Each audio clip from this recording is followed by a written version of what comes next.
The New Patriotic Party says the passing of Akwatia MP Ernest Kumi is a major loss to the party. The late MP died on Monday after being rushed to the hospital. Let's go over live to the late MP's house where my colleague Sami Riafe is currently, and he's going to bring us updates from the house. Sami, thanks for joining us. We're working the lines to speak to my colleague Sami Riafe, but the late Akwatia MP died on Monday after being rushed to the hospital after complaining of chest pains. My colleague Sami Riafe is currently at the house of the late MP, where the expected arrival of MPs are supposed to be. Sami Riafe, unfortunately, he still can't hear me. When he does, we'll establish contact with Sami Riafe to speak to us. You can hear me now? I can hear you. I can hear you loud and clear. All right, perfect. Sami, yes, I can hear you. Describe what's happening there. Have the members of Parliament arrived?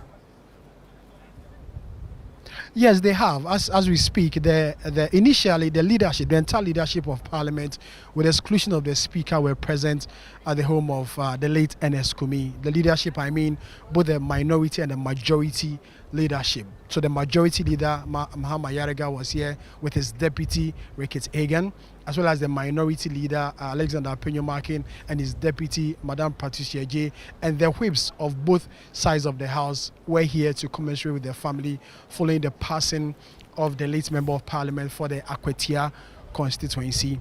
And so they came here to sympathize with their family. The family says that because this came yesterday, the family is yet to meet, and then they will announce a date for his 1 week, and then subsequently announce a date for the official ceremony to for Ernest Kumi as he passed, or the official date for the funeral for him. So as we speak now, some minority leadership are still present because the 2024 presidential candidate of the MPP, Dr. Mahamudu Bawumia, we are told is going to join the family shortly, and so some minority members of Parliament, including the leadership, are waiting behind for him to come, and then they will both go and commiserate with their family in respect of the passing of Ernest Kumi. But then I have with me here the minority Chief Whip, Honorable Frank Anot Dompe, to give us some details in respect of recent Whip. Just let me just get a word from you. I know. This must be a big loss for you in Parliament. It is. Not just me. Entire caucus, both sides. And everybody knows him, how he's carried himself over the fleeting period he's been around. So, and because I also had a number of court cases, so we used to meet often to exchange notes. So I was, for a short period, I was quite close to him. And it's a big shock. How would you describe him? Oh, he's calm, but a very tough person. And this is generally a very calm person. Anytime he has to go and write an exam, he will come to me personally to seek permission. And anytime he's wanted in the chamber, he's in the chamber. You recall the last time our colleagues were raising issues about he not validly elected, and then he had to present a statement, At the point he told me that no, he was no longer interested if the other side would not allow. But I told him he has to insist on his right. So law-abiding, very calm, generally a very calm person, very intelligent young man. Charlie, it's a big loss to us. Thank you very much for that. Frank Anot Dompe is the minority Chief Whip.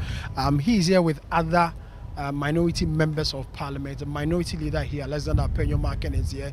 The deputy minority whip, Habib Idrisu, MP for Tolon, is here. Quite a number of members of Parliament from the minority side are all present here to commemorate with their family. As I mentioned earlier, the 2024 presidential candidates of the MPP and former Vice President Dr. Mahamudu Bawumia will also join the family. The reason why these minority members of Parliament and their leadership are remaining behind.